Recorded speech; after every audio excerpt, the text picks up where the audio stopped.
इस देश में क्या वीआईपी के लिए अलग और आम लोगों के लिए अलग न्यायपालिका की व्यवस्था की गई है? दोस्तों, ये जो आज जो आपको कहानी सुनाने जा रहा हूं, उस कहानी के जो मुख्य किरदार हैं वो तो दिल्ली के बड़े नेता मनीष सिसोदिया हैं, लेकिन इस कहानी के पर्दे के पीछे जिनका नाम है वो है विष्णु तिवारी।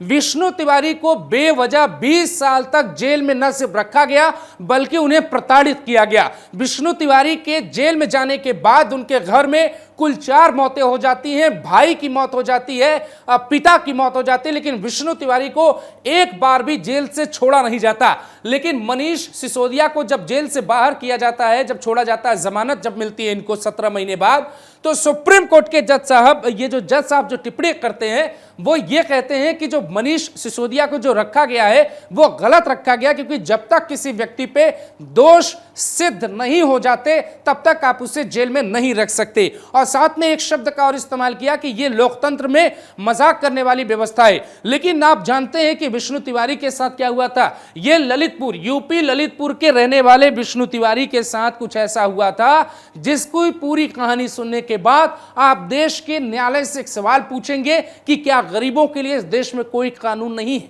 16 सितंबर साल 2000 की यह कहानी।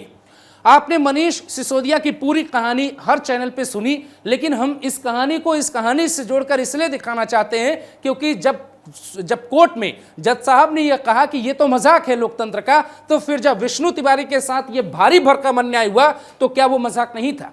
तो 16 सितंबर साल 2000 को विष्णु तिवारी के ऊपर एक मुकदमा दर्ज होता है और उस मुकदमे में यह कहा जाता है कि उनके गांव की एक SC ST वर्ग की एक महिला जो है खेत में काम करने के लिए जाती है। उस दौरान जो है विष्णु तिवारी उसके साथ गलत करते हैं, दुष्कर्म करते हैं, और वो महिला जो है 3 दिन बाद ये कहानी अपने ससुर को बताती है। और इनके जो ससुर होते हैं वो जाते हैं थाने, और महरौली थाने में जाकर ललितपुर में एक मुकदमा दर्ज किया जाता है और बाकायदे जो है 2 धाराओं में मुकदमा लिखा जाता है। एक SC ST वर्ग में लिखा जाता है और एक मुकदमा जो है दुष्कर्म में लिखा जाता है।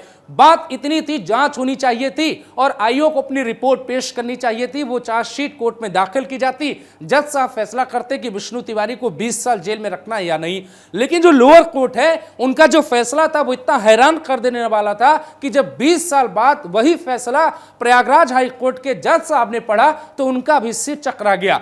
मेडिकल रिपोर्ट की जाती है महिला की, और मेडिकल रिपोर्ट में यह पाया जाता है कि रेप की कोई पुष्टि नहीं है। महिला जिसने आरोप लगाए थे वो पहले से ही गर्भवती थी और जो रेप की बात कही गई थी वो पूरी तरह से निराधार पाई गई। लेकिन उसके बावजूद भी, मेडिकल रिपोर्ट होने के बावजूद भी विष्णु तिवारी को कई धाराओं में 10 साल की सजा सुनाई जाती है रेप करने के आरोप में, और उसके बाद ताउम्र जेल में रखने की सजा सुनाई जाती है SC ST के खिलाफ अपशब्द बोलने के। लेकिन कोर्ट में जितने भी गवाह पेश किए गए, जो भी सबूत इकट्ठा किए गए, उसमें कहीं भी SC ST वर्ग पे कोई भी अपशब्द बोलने की बात सामने नहीं आई। उसके बाद जब विष्णु तिवारी को लगा कि अब पूरी जिंदगी जेल में ही कट जाएगी और वो जिंदगी हार चुके थे, उनके परिवार के लोगों ने जब प्रयास किया और ये केस जब प्रयागराज हाई कोर्ट गया, उस वक्त विष्णु जो है वो आगरा की सेंट्रल जेल में बंद थे।